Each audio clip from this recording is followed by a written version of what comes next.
नमस्कार, मैं मोहम्मद आसिफ और आप देख रहे हैं नेक्स्ट 9 न्यूज। क्या मनीष सिसोदिया जेल से बाहर आएंगे?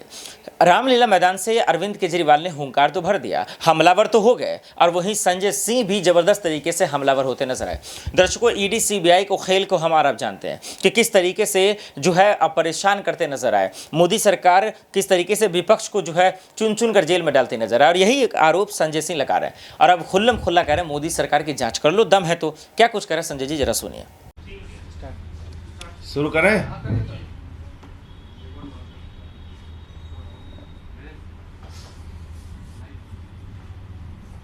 सभी पत्रकार बंधुओं को नमस्कार। आज अदालत ने फिर से 5 दिन की रिमांड स्वीकृत की है। ईडी ने 7 दिन की रिमांड मांगी थी, 5 दिन की रिमांड स्वीकृत की गई है। लेकिन ये पूरा मामला, जैसा हम लोग पहले दिन से कह रहे हैं, राजनीतिक द्वेष के कारण ये पूरा मामला दिल्ली की सरकार को बदनाम करने के लिए, दिल्ली के शिक्षा मॉडल को डिरेल करने के लिए, दिल्ली के लोगों ने आम आदमी पार्टी को जिता क्यों दिया, सरकार क्यों बनवा दी, इसकी सजा देने के लिए मनीष सिसोदिया और सत्येंद्र जैन को जेल में रखा गया है। इस पूरे मामले का ना कोई सिर है ना पैर है। कहते मनीष सिसोदिया ने भ्रष्टाचार कर दिया। 14 घंटे सीबीआई की छापेमारी हुई, घर खोद डाला, कुछ नहीं मिला। गांव में छापेमारी की, कुछ नहीं मिला।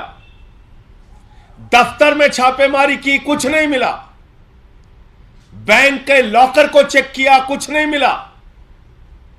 सीबीआई ने लोगों के गवाही ली और गवाही लेकर पहली चार्जशीट दाखिल की, मनीष सिसोदिया का नाम नहीं। सप्लीमेंट्री चार्जशीट, दोबारा चार्जशीट दाखिल की, उसमें भी लोगों के गवाह के आधार पर चार्जशीट दाखिल की गई, उसमें भी मनीष सिसोदिया का नाम नहीं। लेकिन जबरन अपने आका के कहने पर सीबीआई ने मनीष सिसोदिया को गिरफ्तार किया। पहले सीबीआई ने रिमांड ली। सीबीआई की रिमांड जब पूरी हो रही थी तो 10 महीने तक हिंदुस्तान की सबसे तेज तर्रार कही जाने वाली एजेंसी ईडी, उस ईडी बेचारी को कुछ पता नहीं था।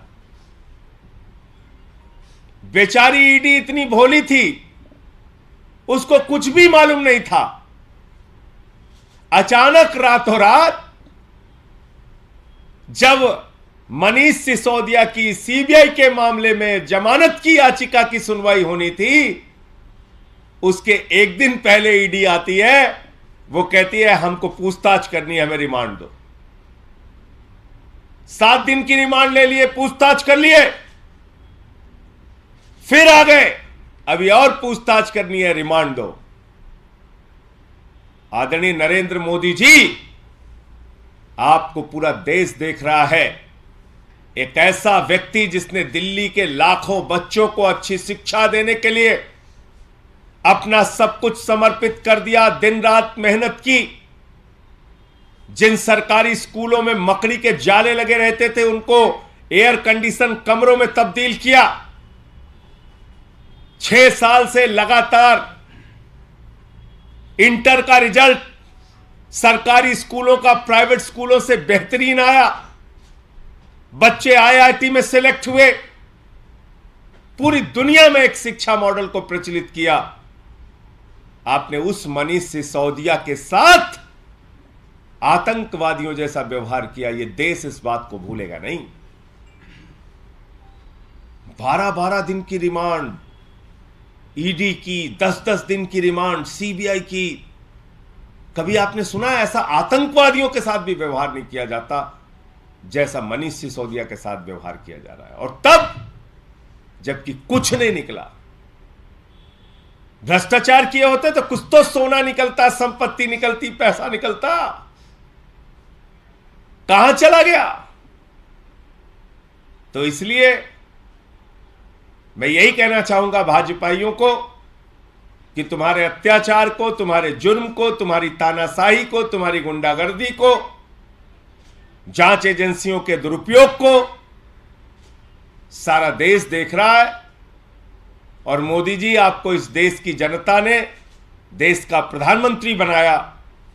आप अपने उस पद का इस्तेमाल मनीष सिसोदिया जैसे लोगों को प्रताड़ित करने में, उनके ऊपर अत्याचार करने में, उनके साथ आतंकवादियों जैसा व्यवहार करने में लगा रहे हैं।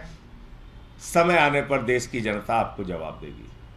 तो मुझे इतनी बात कहनी थी कि आज ये जो रिमांड मांगी गई है ईडी के द्वारा, ये निरर्थक प्रयास है, इसका कोई आधार नहीं है। और ये इस बात को बताता है कि हताशा और निराशा में अपने आका के आदेश को मानने के लिए ईडी जबरन रिमांड मांगने का काम कर रही है। आपके कोई प्रश्न? लेकिन संजय जी, बीजेपी लगातार ये कह रही है, आज भी प्रेस कॉन्फ्रेंस की, कि ये सारी पॉलिसी जो है वो अरविंद केजरीवाल के घर पे तैयार हुई है।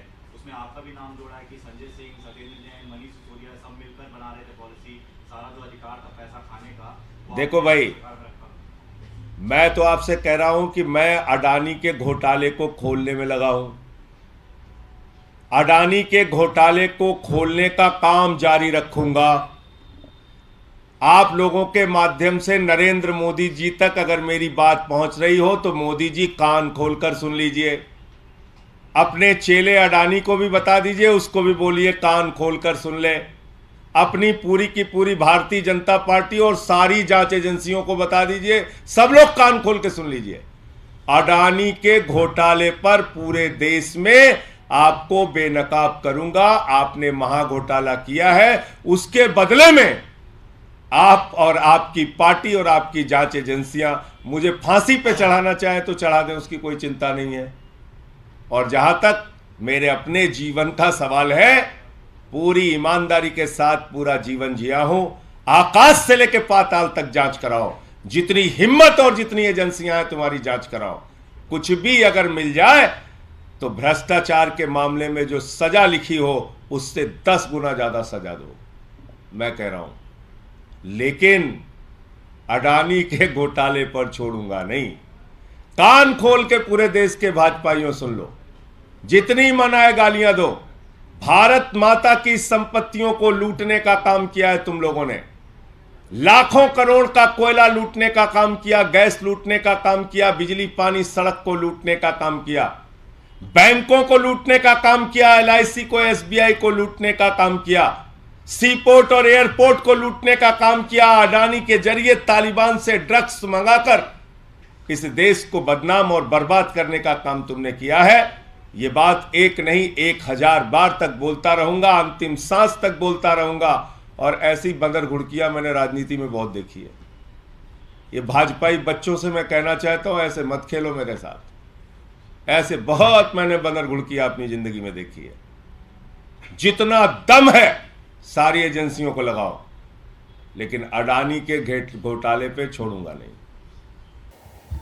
सुना आपने, खुल्लम खुल्ला वो कह रहे हैं कि दम है तो जांच करा लीजिए। लेकिन अब ये देखना पड़ेगा कि मनीष सिसोदिया, हालांकि अरविंद केजरीवाल ने कहा कि ऐसे मनीष सिसोदिया 100 हमारे पास है, लेकिन अब ये देखना पड़ेगा, चुनाव के दिन नज़दीक है, ईडी सीबीआई का चक्रव्यूह शुरू हो गया है। मनीष सिसोदिया अब तक जेल से नहीं आए हैं और इसीलिए अरविंद केजरीवाल, संजय सिंह, आम आदमी पार्टी का पूरा नेता कार्यकर्ता गुस्सा में है कि भाई आखिर किस आधार पर, किस बेस पे बिना सबूत के उनको जेल में डाल रखे हैं। यही बात मनीष सिसोदिया भी जेल से कह रहे थे, मोदी जी या तो फांसी दे दीजिए या जेल में डाल दीजिए, लेकिन बता दीजिए हमने गुनाह क्या किया है। अब तक यही सवाल है और ये सवाल पूछे जाने भी जाएंगे। अब देखना पड़ेगा कि संजय जी जो आरोप लगा रहे हैं, जो खुलासे कर रहे हैं, क्या इसका जवाब मोदी सरकार के पास है? क्या इसका जवाब वो दे भी पाएंगे? क्या इसका जवाब वो कभी वो निकाल पाएंगे? ये तमाम अहम सवाल जो हम और आप पूछना चाहते हैं। देखते हैं कि आने वाले वक्त में क्या होता है और ये भी देखना पड़ेगा कि वाकई में संजय जी का जवाब क्या मोदी जी दे पाएंगे। देश दुनिया की बड़ी खबरों के लिए देखते रहे नेक्स्ट 9 न्यूज़। नमस्कार।